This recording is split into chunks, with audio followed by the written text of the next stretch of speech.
Kia ora. Welcome to summer school for level 2 chemistry.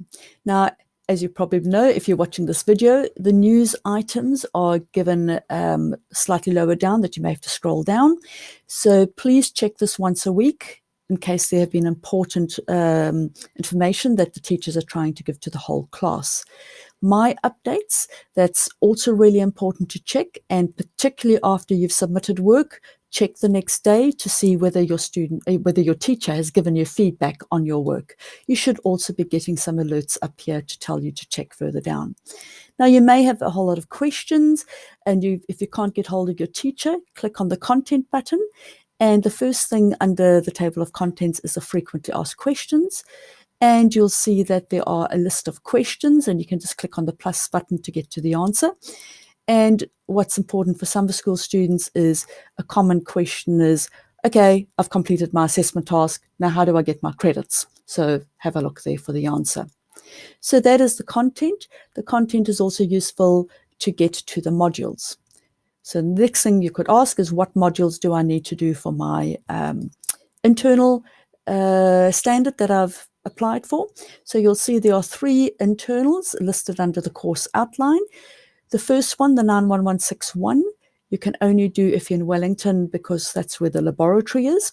So you've probably enrolled for either the 91163, which looks as though there's only one module you have to complete, but you must have completed some level 2 chemistry beforehand.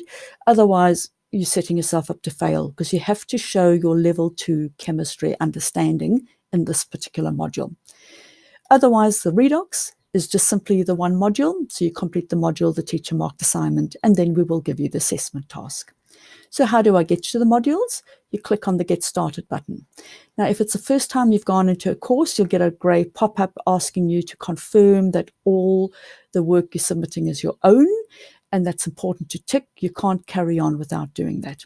But say you've done it already or in another course, you would get something like this. So the fundamental chemistry is actually where you have to start. So if you click on the fundamental chemistry course, then you will see an introductory video. But what you have to do before you will accept anything else, you have to complete and upload the teacher marked assignment to the Dropbox. So please do that. You can either work through the module if these things don't look familiar to you, but otherwise if you think, this all looks familiar, go straight to the teacher marked assignment. And if there's a question there you're not too sure about, you can always go back and look at those things. Question 3 does ask for a whole lot of reactions, which you may not all know, but just have a go, and even if you have to guess, just try and complete it. We get an idea of how much chemistry understanding you have. This will not stop you from continuing. It will just help us know what sort of support we have to give you. So that is what a module looks like, the beginnings of it. So if I go back to course home, and as I say, the key areas are this one, and otherwise you would be looking at the, if I go down here, the technology one. Remember, though, you've got to have completed some level 2 chemistry first, or the oxidation reduction one over here.